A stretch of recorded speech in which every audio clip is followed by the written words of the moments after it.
Prangkang reaksyon ni Eman sa pagkapanalo ni Jimwell, viral.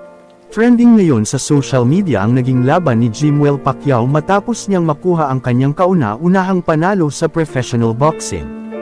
Ginawa niya ito sa isang laban na ginanap sa Pechanga Resort Casino kung saan nakaharap niya ang American fighter na si Derek Gates.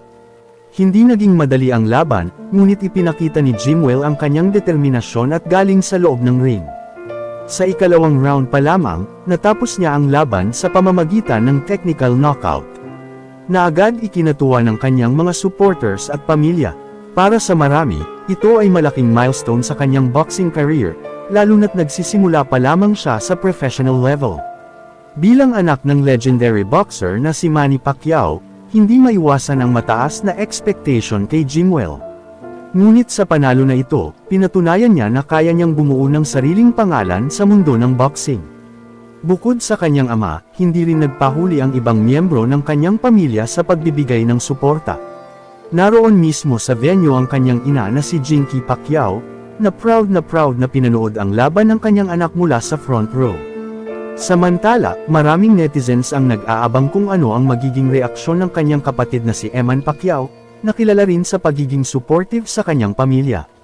At sa gitna ng kasiyahan at selebrasyon, dito na nga lumabas ang kanyang naging reaksyon.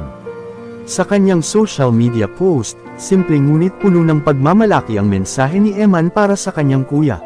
Aniya niya, "Congratulations Kuya Jimwell, God is good all the time, #victory."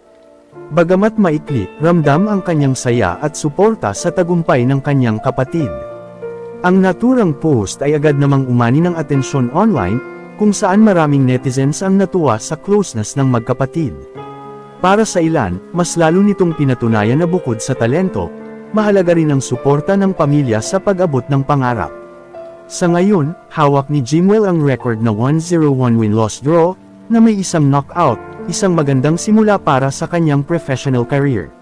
Matatandaan na bago siya pumasok sa pro boxing, mayroon na siyang amateur record na 6-2, na nagsisilbing pundasyon ng kanyang kakayahan sa ring. Sa kanyang kasalukuyang training sa Wildcard Gym, mas lalo pang hinuhubog ang kanyang skills upang makasabay sa mga world-class fighters. Sa huli, ang panalo ni Jimwell ay hindi lamang personal na tagumpay, kundi inspirasyon din sa mga kabataang nangangarap sa larangan ng sports. At sa suporta ng kanyang pamilya lalo na ng kanyang kapatid na si Eman, mas lalong nagiging makulay ang kanyang paglalakbay sa mundo ng boxing.